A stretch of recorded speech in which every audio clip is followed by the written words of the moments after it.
来关心社会事件，有一个姓张的查甫人为着要行教孝，却用这麻醉药剂把因太太害死。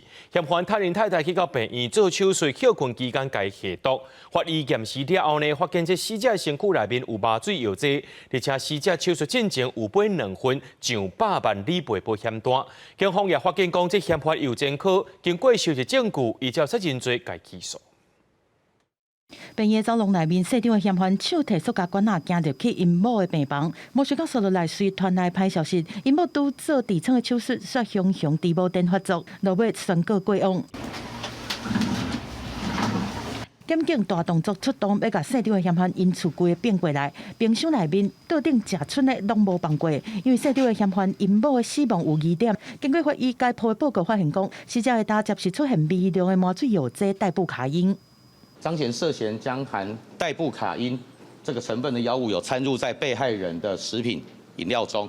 根据警方调查，细张的嫌犯平常时是做环保清洁公司的司机，但是食的步脚欠一大条胶小。警方调查发现，讲伊伫105年间就捌偷领迄当阵姓王的女朋友275万的存款。事后技术真侪摆甲放毒，甲农药害到因参去食米，技术这摆嘛是共款。交往的时候就有投保健康保险，那投保完。